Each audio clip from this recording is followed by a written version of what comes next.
What's up, people? Welcome to the Health is Wealth podcast. I'm your host, Jason Shively, and this is the show where we talk about the relationship between your wealth, your health, and not just talking about the push-ups and dollar bills. Today is a special day. I have a good friend of mine as a guest today. Drew Kuecher is in the house. How are you, buddy? What's up, man? Thanks for having me. I'm feeling good. Yeah. You know, even though we're going through this quarantine and life's changed a little bit, but excited to be here. Yeah, I'm glad you're here because I like to brag about you all the time. I've known you for a couple years now, and I actually was in a management position at a gym facility in Fort Lauderdale when you came in the doors, and we didn't have a position open, and we actually at the same time had our good friend now Carrie at the front that got you a gig when you were in between fitness gyms. Yeah. And you were able to survive through that, and ever since then you've built up an awesome following in Fort Lauderdale and Boca, and I think a lot of it has to do with just the desire and passion that you have for fitness itself, and actually giving people the results. And I respect that a lot out of you. Oh, thank you. Yeah, man. Well, you know it as best as I do. What helped me out with that was just showing up. Something you just talked about. You know, if you just show up. That's 75% of the battle as far as other people's minds go. Yeah. The other thing else really comes down to details, but if you're not there for the actual experience or on time for that, you already lost them. So that's half the battle, at least. But how did you get down here in Florida? You're from Ohio like me. We're both Ohio boys. Yeah. So what? How long has it been since you've been down here in Florida? It'll be 3 years in October. 3 years, 3 man. years, that's it. I'm telling you, people, when I talk about getting stuff done, Drew gets stuff done. And you got a master's degree? Yeah. Okay, what's your master's in? Exercise science. Exercise science. From what university? University of Dayton, Ohio. Yeah? Dayton, Ohio. I got my master's there. It was actually published by the Journal of Exercise Physiology, so you can look that up. Oh, yeah? Yeah, nice. there you go. Oh, there you boy, go. man. That's it. Oh, people. That's it. Published. I'm sorry, I didn't realize I was by royalty. 2017. Yeah, 2017 published. Young man is on the way. I brought my talents to South Beach just like LeBron did. Yeah. And then he left. Yeah, well. So does that mean you're leaving now? Hey, if you ask me to come to LA, then yeah, maybe for the weekend. If the tax bracket's right. Hey, flights are cheap right now. Flights are cheap right now. Yeah, great. So let's go into your background. Like I said, you've worked with me for a couple years at another gym, and I've only seen passion every day. You're one of the people that I keep up and keeps me on my toes of getting who's going to get the gym first. Sometimes even before anyone else opens up the gym. And I've always used that as motivation for myself and you've kind of re-sparked me up when it comes to actually getting there early and getting some of my own personal fitness in before we even deal with our clients, which has made a big impact for me in getting stuff done through my day. Yeah, same. Because I've run into situations where I'll give the excuse like any of my clients and your clients would of not doing my workout just because it's I only got an hour. And it's I avoid it, so I make sure I get my stuff done. And that a little bit of a lot of the credit goes to you just being in that facility with me. Oh yeah, you too, man. I mean what we do at that gym. I mean, it wouldn't be it without us. So I mean, getting there early is a big step of that. If we don't get there early and have things set up how we want it, we're already behind. Yeah. Like now that I'm out of a routine right now, I'm not getting up as early as I was, and it's completely kind of thrown me in a funk. Yeah, you know what I mean. I feel like I'm 3 or 4 hours past the schedule. We've talked about this over the past couple of weeks. Is still keeping your appointments, even if there might be different times, and we're not getting up at 4:30 in the morning at the moment. Still keeping those appointments daily with yourself to get your own workouts in, your jogs that you're doing right now, and you have a roommate that stays pretty active to keep you guys on point, and she's out of work right now, so you guys can really crank them out in the morning. So. But let's dive into your background a little bit. Let's dive into to throw a curveball at you. Just where this fitness thing came. Why did you choose a master's degree? Where did you start? Where you start playing? What did you do? Just start throwing a ball in the cornfield in Ohio, or what? Well, yeah, I started throwing it at a hoop first. My dad really got me into basketball as a kid, so it all started there. All throughout, school, football, basketball, track. Then went to college. I actually wanted to be a physical therapist, believe it or not. No kidding. Our co-host Bobby Jackson was the same bill. Yeah, same deal. I didn't know that. Yeah. Well, getting into physical therapy school is a lot more difficult than it seems to be because everybody wants to do it. Everybody wants to do it, and I'm not gonna lie. My freshman year, I felt like I was digging myself out of a hole every time since. I didn't have the shadowing hours in time, so I ended up not getting in, and that's okay. So I thought, okay, well, what can I do outside of going back and retaking classes and getting more hours to shadow is just continue my education, because I feel like I'd be backtracking if I'm retaking classes. I'm spending money that really doesn't make a difference. Because I've talked to professors, you can retake all the classes you want, they don't really care. Unless you go from an F to an A, you know what I mean? But just going from like a C to a B or whatever you want to do, they don't care. is really a waste of time. So I decided to go back to school.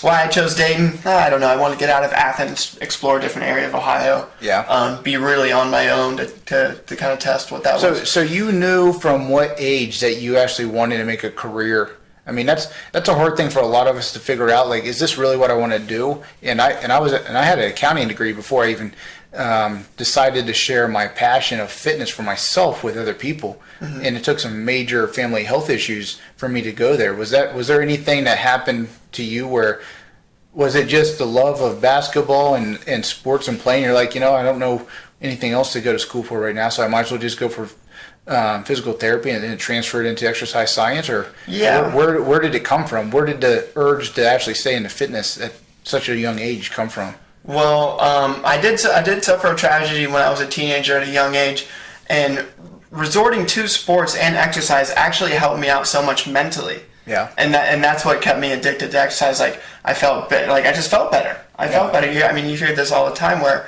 you have all this negative energy pent up, and you can use other outlets like alcohol, drugs, whatever. Yeah. I mean, don't get me wrong, in high school we still did a little bit of that too, but when it came to actually getting better, I went to exercise. Now, my first couple years of college, like I said, I was digging myself out of a hole. I wasn't in that stride yet. I didn't really know yet until I was about a sophomore. Yeah, but you got you're down where? Because you didn't go to Dayton University the whole time. No, I went to Ohio University. Yeah, which is one of if people don't know, that's one of the biggest party schools in the Midwest. It's a good business school. But pretty much outside of the business things, in my opinion, because I try to play football there, is it's just a party school. You go there outside of Penn State, there's nothing else that can compare based on what back in my day when I was there. So so I had some fun, but really my sophomore years where I really pented down. Like, I was at the gym every morning. I can't remember if it was 6 or 7 in the morning. You know what I mean? In college? In college, I started doing that. At least 3 or 4 days a week, I started to do that, and that's where I started to get up earlier. You know what I mean? And habits started to form, and I felt the difference on days I work out and didn't work out, and then just being in class for physical therapy. You're in anatomies, biologies, chemistries, physiologies. So you're learning all this at the same time as you're practicing it. So that was really awesome. And then at the time, my goal still was physical therapy, but I was a trainer. I was still getting paid as a trainer during school. So that's where it all started for me. And then when I went to grad school, I had a couple different jobs in grad school too. Like, I was a ref, which was awful, but it was cool. It was cool to be on that side of the ball. $20 just to run around and blow the whistle. Yeah. You never ref a basketball game. Like, you don't even get any satisfaction with winning or losing, but you just. Yeah, you still ran the whole. And then you have to run off the court right after it's over. Like, okay, I'm not. Yeah, now these little fat boys yell at you. Yeah, that's a conversation for another day. Oh boy. But that's what. And then still in grad school, I was a trainer. I thought, well, without a doubt, I can train people. You know what I mean? So when it comes up to it, what was it that you knew? How did you know you could train people? Did you give people? Was there anyone that you gave results to that really wasn't into it and you got them into it? Was it just your passion of helping people go through a movement? What was it that actually how did you know you were going to be a trainer and a good one? Well, for me, I was always given the difficult clients. Yeah. Like, if I were to go through my resume, the amount of people I've worked with, I've got cerebral palsy on here. I've got Paralympic athletes, pregnant women. I've got old guys that used to run 10Ks. I've worked with high school kids on some other diseases and stuff that, everyone just gave me someone who they couldn't work with. Yeah, so you got thrown a lot. Yeah, in grad school I had this guy with kyphosis. Oh. And he's went through so many different trainers, and he's like, my back. And when he started working with me, and he didn't have as much back pain. He was one of my clients. I was like, I can do this. If I can figure out this guy, I can do this. Oh, so it was the results. You were driven by the results for someone, from an individual. My results weren't so focused on like a performance standpoint. You know what I mean? I've never wanted to be an athletic trainer. You know what I mean? I never wanted to do a fitness show. You know what I mean? So I'm about being functional. I'm about being safe. So I err on the side of safety and precaution, and then advancing forward. And I think when you nail out those details, you can get in your agilities and do all that crap, because you're dealing with healthy people. You're dealing with people that have it mostly all figured out. I think, you know what I mean. So when you're dealing with people that can barely get up and down the stairs, that's your whole. That's my whole thing. Fitness prosperity is health is wealth, and that's the podcast. And it's really just trying to get the most out of every day.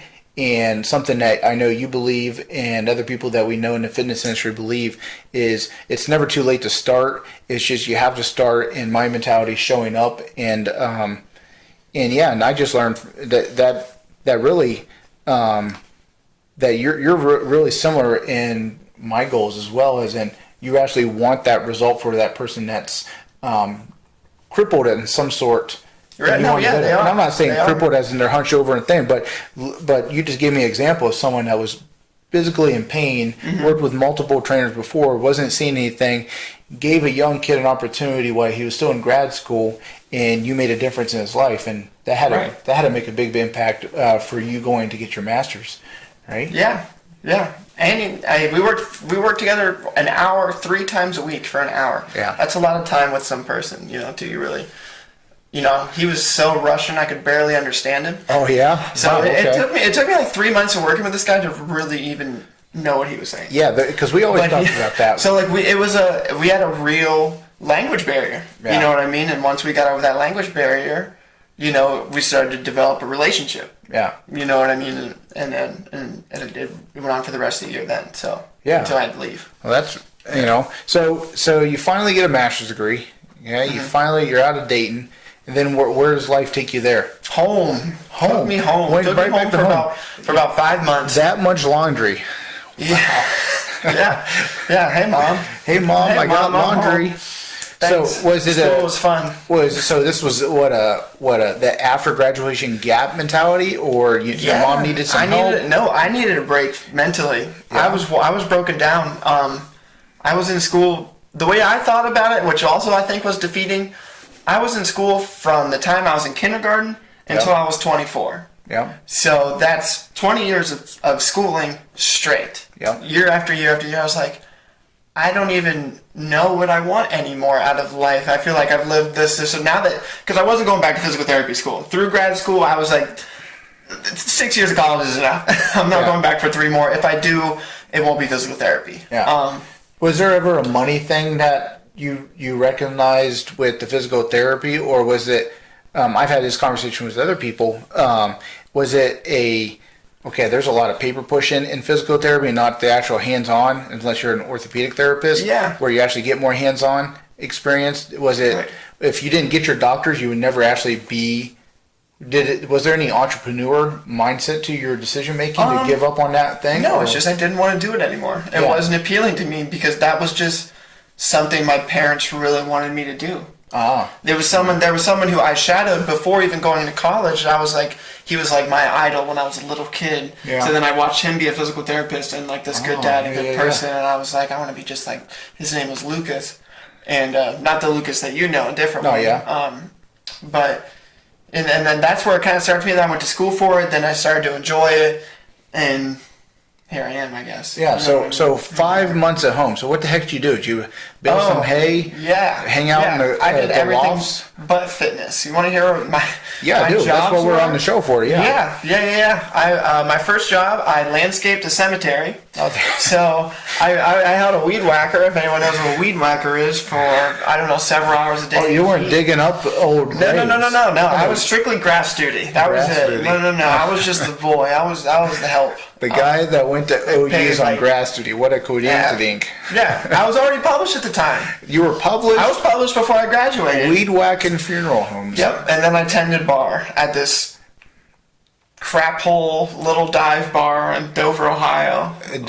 Like people died from heroin in the motel. It takes about 3 minutes to drive through Dover. Yeah, it's not a good area. Yeah, so. But my cousin was like a cook there, and she's like, Hey, I know you can't weed whack all night. It gets dark, so they're looking for help. I was like, whatever. So the kid, I'm keeping my mind open to everything. So the kid with a master's degree from Dayton University, a pretty good educational school out of Ohio, and it's officially taken a little bit of break, which I understand. I respect that you actually decided to do that and had that support at home to come home and recharge and not have to go right into a workforce that you don't even know you're going to like. No, that's and then you found more jobs that you really don't like and realize there's no way you're going to pay that college debt back. Weed whacking funerals and bartending out of Dover, Ohio. Well, the other thing, I knew I wasn't going to stay in Ohio. Yeah. From the jump, I knew I wasn't going to stay, so I didn't want to commit to like a coaching job or take on clients, because every client I've worked with while I was in school, once they worked with me, they didn't work until I graduated. Yeah. So like for me, every trainer in Ohio really sticks with people. Down in Florida, they'll do a 10-pack and never talk to you again. No. But in Ohio, once they stick with you, they'll be with you for 12 months easy. As long as they can afford it, they'll stay with you. And I was like, if I know I'm leaving, I can't commit to anybody. Yeah, that's the thing. I tell people over the states I've moved to, and there's a different approach. The clients that trainers take on in Ohio, the loyalty there is none other. And it takes a while to build that up in other states where, and I'm only comparing the states I've been to, in that, so yeah, I never realized that's what you did that was one of your decision makings in not taking a coaching job in Ohio, because you didn't want to disappoint those people that you were taking on and knew you were leaving. So yeah, that's crazy. Yeah, that's a big reason why I didn't. Nobody understood why this kid went to school for 6 years is working at this dive bar that nobody will even go to because it's so sketchy. Yeah. Sketchy cat. It was just a break, really, right? It was a big mental break, and even when I moved to Florida, I was still mentally breaking. So did you move to Florida right after those 5 months, or what was it? It was going to be sooner, but Irma happened. Oh. So I came here right after Irma, and I moved in and was sleeping on Jen's couch, the roommate who I'm still living with, we talked about, for a few months, and I've worked as a mold inspector. I worked for a company called Water Mold Fire. Your 3 jobs so far outside of master's degrees are epic already. Yeah. So because I still didn't know if I want to get back into fitness. Yeah. And I was like, okay, let's see what this can take me.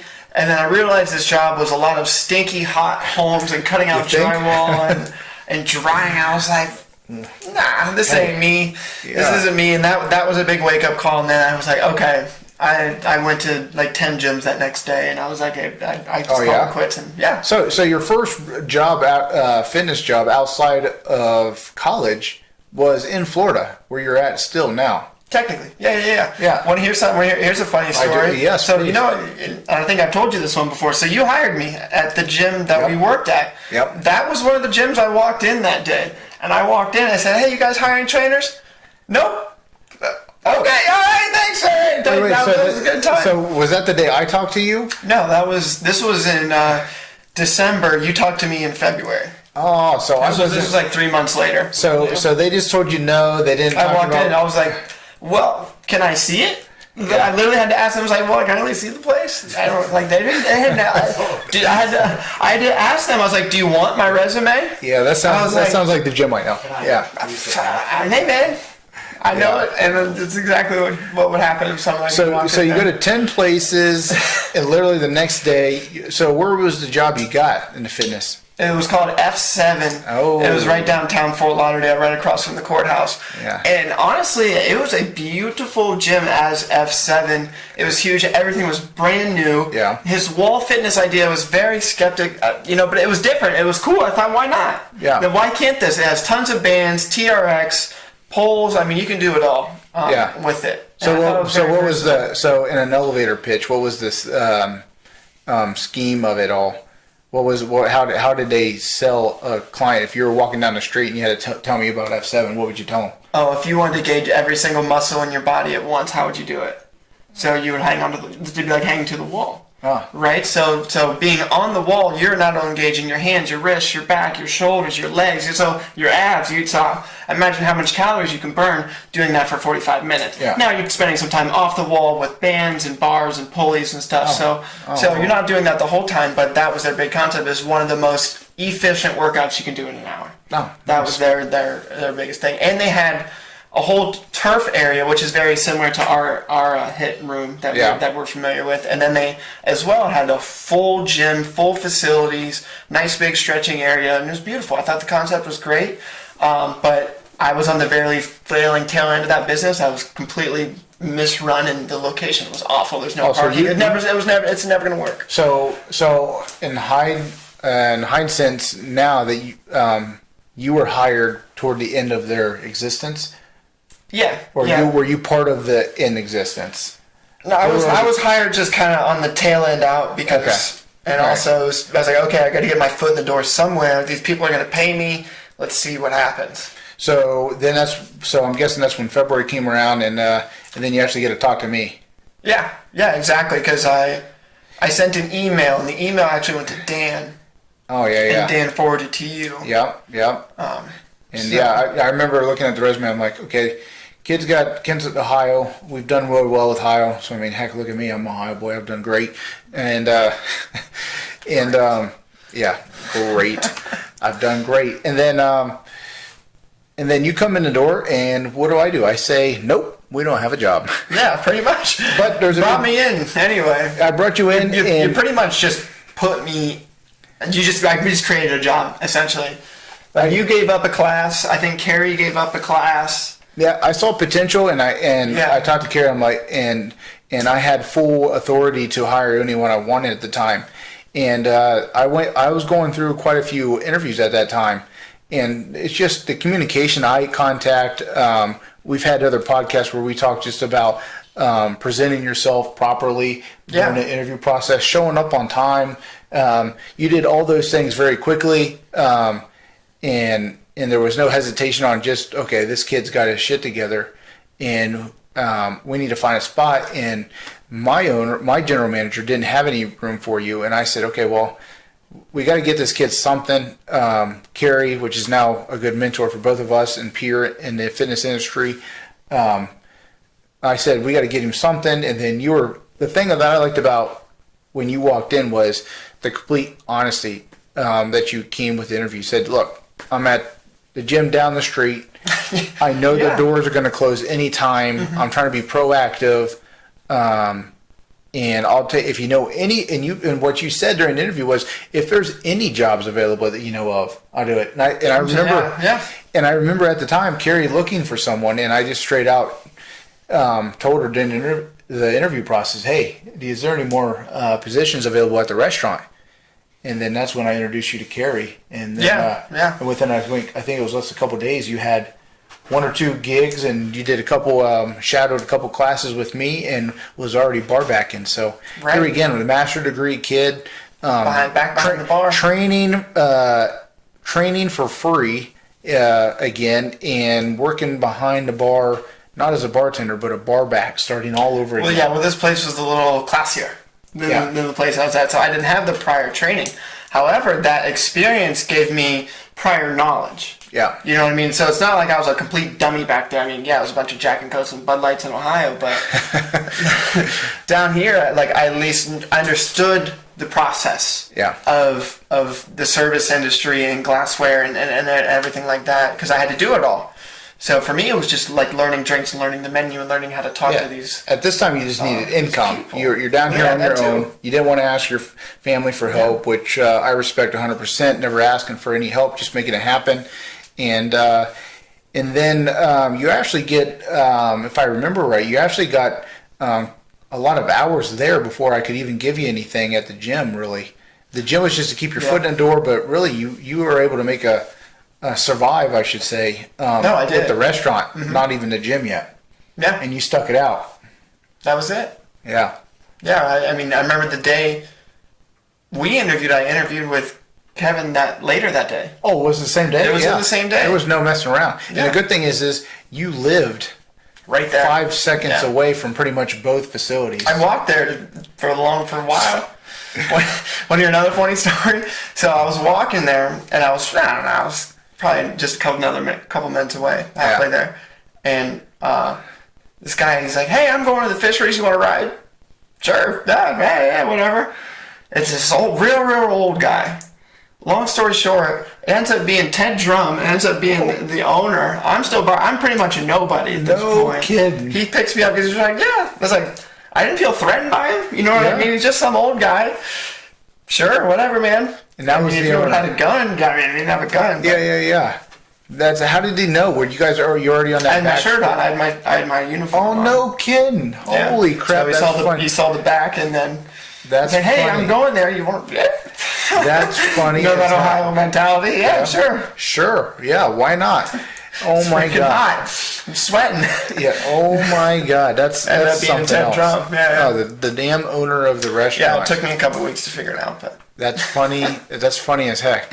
So you're making money. I know you bumped up now. You still work there. Still work there. Unfortunately, the pandemic with the virus has slowed everyone down, and they're out of work. No one's working at the restaurant right now. They're not even doing takeout now at the moment, right? No, it's just they don't have an efficient system. It's a waste of money for them. Yeah, and it's down a back alley on the Intercoastal, so it's kind of hard to get to. It's not a convenient thing for people to go to unless they really want to, right? Yeah. But the good thing is you've built a good financial nest egg for yourself with that work, and then you've been able to survive financially with that income and build and chase the direction, in my mind, of the type of trainer that you want. You can say no and yes to the things in your fitness career. Right. Exactly. Yeah. Because what I did, I made sure I was going to pay all of my bills via fitness. Whether group training, one-on-ones, weird, I don't care what you call it. All of my money that I'm going to pay all my bills with is going to be via the gym. Everything I make cash, especially from the fisheries, is I'm going to put away until I have a better idea. Yeah. And in a sense, that's where I started with. Yeah. Anyway. Okay. You know what I mean? So I had to make sure that I was going to get classes, I was going to get clients. I put that pressure on myself. Yeah. You know what I mean? It's like, okay, I blocked out, I only need X amount of dollars a month. You know what I mean? And how am I going to get that via fitness and everything on top of that is that's where it's just luxury. And during that time, you've built multiple streams of income in the fitness era, right? You've actually started your own boot camp on the beach for Ohio. Boy, that's pretty impressive. Actually being out there on the sand. And let's talk about that. Let's talk about Drew's boot camp. Yes, that is my little baby. You know what I mean? That was my little side project that I didn't know was going to turn into anything. Yeah. You know what I mean? This was like. It was a big, at the beginning was kind of a more of a statement than an actual boot camp. Oh, yeah. Because at the time, the gym we were at, they're like, what are we going to do? What are we going to do? I was like, let's do something on a Sunday. Yeah. You know what I mean? But no one that I was with at the time had that mentality of, oh, well, nobody wants to do that just because they didn't want to get up on a Sunday morning and be active and make money or whatever you want to put it. Didn't want to do it. I was like, well, okay, forget you. I'll go make my money on a Sunday. Yeah. And I've made more money doing that than I would have ever through the gym anyway. Yep. I think. No, yeah, absolutely. And have completely grown, you know. I mean, I don't have a huge following, but I have people that still show up consistently, follow me, you know, even through times of this quarantine, are following me online. We're doing virtual boot camps now. Yeah, you're on Zoom now, right? Yeah. If you're not on Zoom now by a trainer, you have to. Yeah. If you haven't gotten on Instagram or blown up any type of marketing, you're never too late. I think people want to be harsh and say, "Oh, you're too late," so because I already did it. You know. Yeah. You have to. Let's dive into. So you do the boot camp every other week. Is there a reason by that? I know we talked about that when you first started about it. Let's talk with the audience and really explain why it's only once every 2 weeks. I have my opinions that I kind of shared with you from my own mistakes over the years. Right. And I think you've taken a couple of the nuggets that we talked about individually and really just taken off and running with it. Yeah. So, I mean, the reason why we do it every other week is because I think it gives people something to look forward to. Yeah. I think every other week, especially going to the beach, like getting outside of the gym, getting outside of your house, doing something, I think that's, a reasonable, time frame. Yeah. Because doing it every day on the week or wherever you want to do it a couple times a week, I mean, some people straight up don't want to go to the beach, don't want to be outside because, one, it's Florida and it's hot. And two, and then this is probably a point that you might bring up, it makes it more of like an event rather than a class. Yeah, no, I've always been a fan of the outdoor. When you have the ability to train people inside, they're always going to go towards that. And then when you do an event, especially with your boot camp, you've made it rain or shine. So they know you're going to be there, and you've held the ground with that for the past couple of years, where you're there no matter what. Even though when they say a hurricane's coming, as long as they're not kicking you off the beach. Yeah. Drew's been there 8 o'clock in the morning on a Sunday, prepping, taking photos, getting his gear ready. I mean, it's pretty impressive what you've done every other Sunday. And like you said, I like the fact that it's not every week. And yeah, I don't want to be sandy every Sunday and have to clean my car every Sunday. That's also true. Sand in your pants. I mean, I get ants in your pants, but sand in your pants every Sunday, that's yeah. And it was hard, and I get why no one wanted to get up on a Sunday. It was hard for me for a while, especially bar backing, coming from a Saturday double, getting up Sunday morning, doing that, going into a Sunday double, and then just going through the weekend of Monday. It was a tough adjustment for a while. So that every other Sunday actually saved me, you know, a little bit too. It gave me somewhat of a rest day, which was good for my mentality and literally just laying my body down. So what's the biggest difference in your opinion on the outdoor workout? I mean, the movements are the movements, body weight squats or body weight squats. What do you think is the biggest element when someone goes inside and does a body weight squat to outside? What's the biggest challenge? Because it's been hard. Oh yeah, I think most definitely the heat and the humidity that you don't get outside, especially the humidity with your heart rate. How much when it gets really hot out, your heart rate gets so much faster, so much easier. Yeah. You're more dilated. Your blood is everywhere. So I think that in general, you're dehydrated a lot quicker because of that. Because you're sweating, you're trying to cool off. I mean, I think that in itself makes it harder because you're dehydrated. Yeah. And then two, just the element of the sand.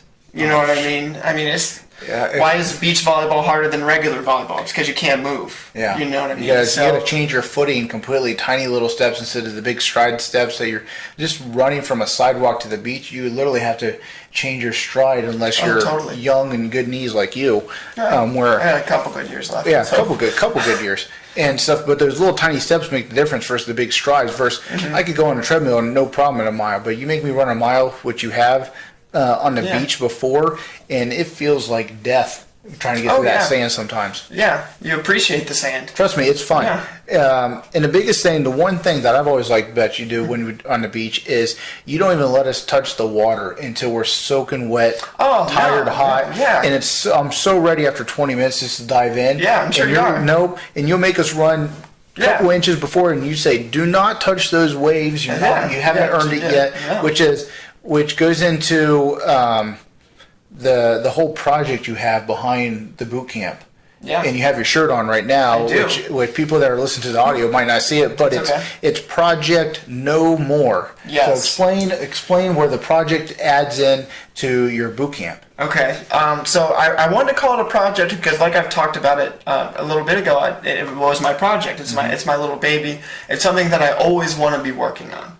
You know what I mean? It's something that can always tweak, something can always change, so I like to consider it a project. The no more mentality really came from a no more excuse mentality. You know what I mean? Because there for a while, I mean, it's Sunday morning.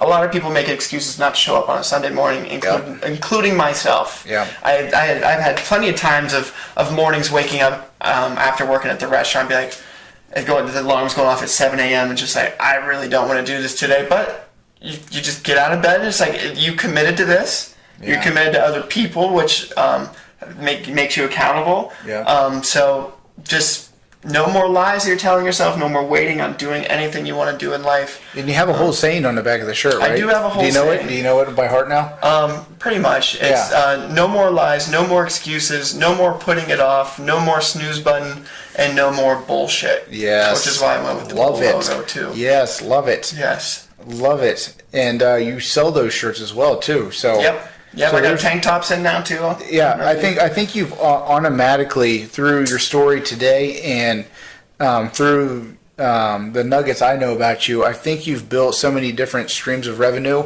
that help you survive times like this, where you might not have one-on-one training available, but you have the bar attending gig available. Right. And then if the project, which I think you've turned that project into your online fitness program now. Yeah, pretty much. Which I think you've actually built up, based on what you told me before we went online, is you've actually gotten more clients online in their living rooms now than you actually do at the beach sometimes, right? Oh yeah. I've had more. I've had people, and I've got people from New York. I've got people in Ohio. I've got people from Florida, all taking this online virtual boot camp. Yeah. You know what I mean?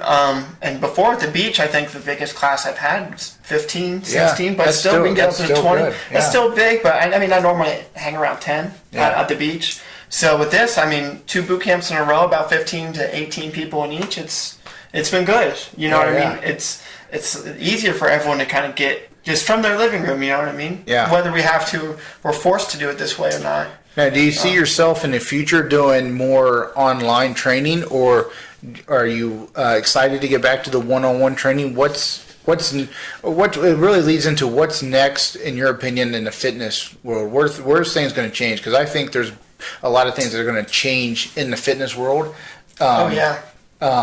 After we come out of this. You know, I haven't completely thought that far in advance yet because I'm so focused on what we can do right now. Yeah, you do. You know what I mean? Well. We don't know when we're going to come out of this quarantine, and we don't know what life is going to be like after this quarantine. So the only thing I can focus on is in the 24 hours I have in front of me. Yeah. You know what I mean?